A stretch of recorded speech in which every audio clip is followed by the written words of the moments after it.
Losing money in crypto is very common, but to make you feel better, let's look at the biggest crypto fumbles ever. We're going to look at this thread by Star Platinum Soul, as well as some other things that I think you should know about.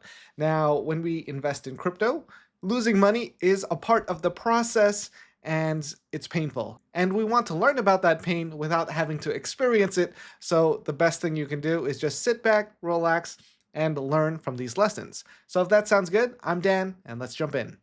Then we have Three Arrows Capital, 3AC, that was run by Suzu and Kyle Davies. They made a lot of money early on in crypto. They kept saying super cycle. They were very bullish. They were using leverage to make money.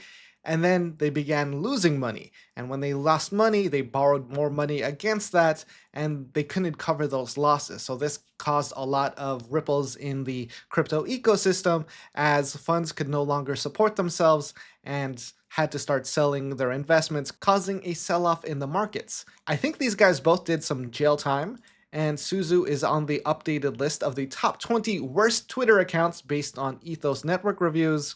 You can find Suzu down here in 15th place, which is a little bit better than SBF, who is the founder of FTX, the Collapsed Exchange, right here in 4th place. It is amazing how SBF still at rank 4 and hasn't been that active online in the last few years.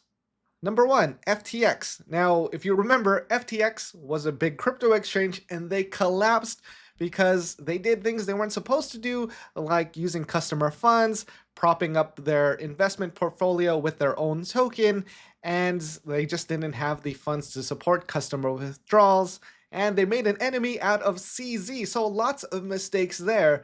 But if you actually look into the FTX Ventures portfolio, they would have done pretty well with some of their investments in Sui and Aptos because they would have made billions on that deal if they survived. Now, there was a lot of gambling within their portfolio and very poor risk management. So due to all that and more, they collapsed. And SBF is now in prison sharing a cell with P. Diddy. And we have this great list from Star Platinum Soul, very entertaining, so we're going to share some of their insights. The year is 2015. Someone offers to buy this house that's worth $14 million for 50,000 BTC. That's $13 million for a property. The seller says no, and today that is worth $3.18 billion.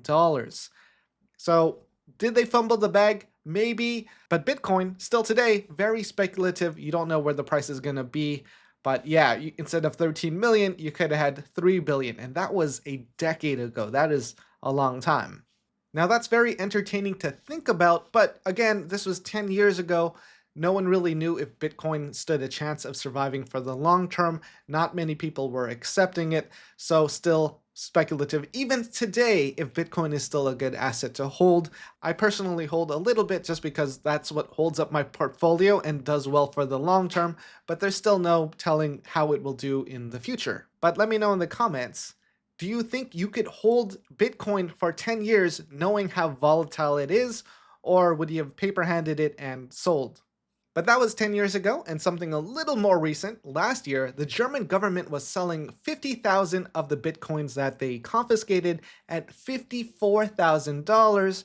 And since then, it's gone up about 50%, and they could have made an easy $1.1 billion in profit if they had held. So they did kind of fumble the bag, but again, they locked in profits, which is always good.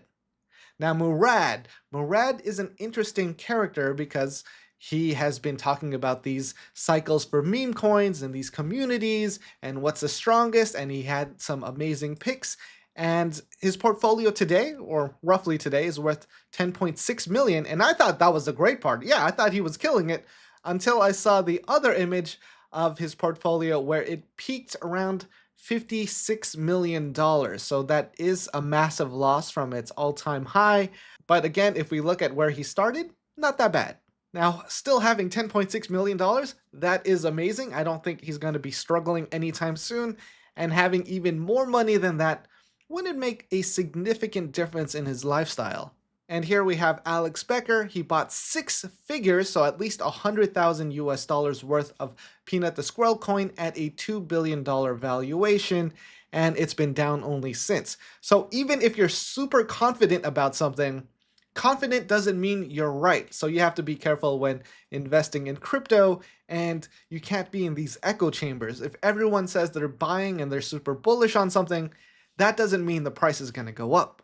And in the comments by Codename Dutch, he brings up this project that happened in 2022, Aku Dreams. There was a flaw in the project smart contract in its Dutch auction, and they launched in April of 2022. And this resulted in approximately $34 million at the time being permanently locked and inaccessible to both the development team and the users.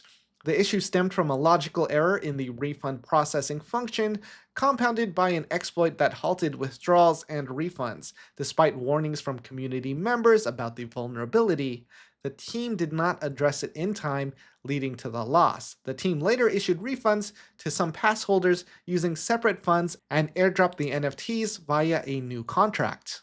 So the lesson here is profit is never guaranteed. A lot of the devs might not be that detailed. A lot of people are new to this. A lot of people want to launch as quickly as possible instead of as safely as possible, and that could lead to a loss of funds. So you have to really understand how much experience does the team have, what does the community say about these things, and even then, there's still no guarantee that your investment is going to be a successful one. 13 years of work, one single NFT image. 1,000 miles away in India, there was Memecoins. He loved the art, and Memecoins bought it for $69 million. Now, this is the biggest fumble by any single person. Memecoins, $69 million, and the best offer he's getting right now is about $16,000. So I don't think he'll be able to sell that for more than what he paid for. But damn, $69 million for that, huh? All right. And of course, there's Kwon, Luna, and the whole UST disaster. Kwon, the South Korean cryptocurrency entrepreneur and co-founder of Terraform Labs, was behind the creation of Terra UST, also known as UST, a stablecoin, and its sister token Luna. In May 2022, the Terra ecosystem collapsed spectacularly, wiping out an estimated $40 to $60 billion in investor funds, triggering a broader crypto market crash.